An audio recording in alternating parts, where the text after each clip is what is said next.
మనం 3 రకాల వరి సాగులు చేయడం జరిగింది. బీపీటీ 5204 సాంబా మసూరి. ఇది రండి చూద్దాం రండి. ఇది బీపీటీ 5204 సాంబా మసూరి. ఈ వరి రకం 1986 సంవత్సరంలో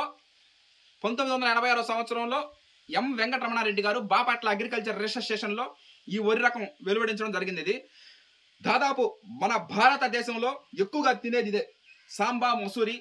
కర్నూలు సన్న బియ్యం, చీరాల సన్నాలు పేర్లు అనేకం. కానీ ఇది బీపీటీ 5204 అని, సాంబా మసూరి అని పేర్లు అనేకం. కానీ ఇతను ఒకటే. ఎం వెంకటరమణారెడ్డి గారు ప్రిన్సిపాల్ సైంటిస్టు. ఆయన ఈ వరి రకం క్రియేట్ చేయడం జరిగింది. వచ్చే నెలలో రైస్ రిలీజ్ అవుతుంది బీపీటీ 5204. నెక్స్ట్ మనందరికి ఇష్టమైనటువంటిది, మీకు పట్టుకోండి అందరూ, మీకు మాకు అందరికి ఇష్టమైనటువంటిది RNR 15048 తెలంగాణ సోనా షుగర్లెస్. ఈ షుగర్లెస్ ఇది గ్లైసెమిక్ ఇండెక్స్ 51.6% ఉంటుంది. 2014-2015 సంవత్సరంలో చెన్నమాధవని దామోదర్ రాజు గారు, చెన్నమాధవని సురేంద్ర రాజు గారు ఈ వరి రకం క్రియేట్ చేయడం జరిగింది. కువైట్ కూడా పంపించారు ఈ తెలంగాణ సోనాని. కువైట్ భారతదేశంలో కాదు యావత్ ప్రపంచం మొత్తం తినాల్సినటువంటి రైస్ ఇది. గ్లైసెమిక్ ఇండెక్స్ 51.6 ఉంటుంది. మన తెలుగు వాళ్ళే కాకుండా ఎన్ఆర్ఐలు కానీ ఎవరైనా సరే రైస్ అని ఇష్టపడే వాళ్ళందరూ తినాల్సినటువంటిది RNR 15048 తెలంగాణ సోనా. ఇది ఇక లాస్ట్ RNR 31479 ప్యాడీ వెరైటీ.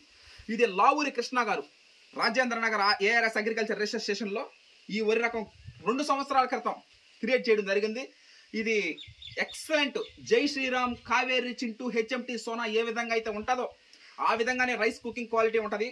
ఏది ఏమైనా సరే, ఎన్ని వరి రకాలైనా సరే, మొదటగా పండించే రైతులకి ఇష్టం అయ్యి అది బాగా పండిత జాగ్రత్తగా ఉంటే, రైతులకి ఇష్టమయ్యి రైస్ మిల్లర్లకి నూక కాకుండా బాగుంటే, రైస్ మిల్లర్లు ఇష్టపడి, last but not least rice consumers, భోజనం చేసే భోజన ప్రియులు కానీ, రైస్ వినియోగదారులందరూ కానీ, ఈ ముగ్గురు కానీ సాటిస్ఫికేషన్ కానీ చేస్తే ఆ వరి రకం తిరుగులేదు. ఆ కోవకు చెందిన ఎన్ని RNR 15048 తెలంగాణ సోనా అయితే ఏమి, బీపీటీ 5204 సాంబా మసూరి అయితే ఏమి, ఈ RNR 31479 అయితే ఏమి, ఇలా ఇంకా రాబోయే రోజుల్లో ఎన్నో వరి రకాలు వేస్తాం. ఎన్ని రకాలు వేసినప్పటికీ కూడా పాత తరం అంటే ఇవి ఖచ్చితంగా వేస్తూ ఉంటాం. RNR 15048 తెలంగాణ సోనా ప్రతి సంవత్సరం నవంబర్లో మనం వేయడం జరుగుతుంది. ఒక సేద్యం, ఒక సంబరం లాగా, ఒక ఉల్లాసంగా, ఉత్సాహంగా ప్రతిరోజు ఆనందంగా చేయడం జరుగుతూ ఉంటుంది. Thank you.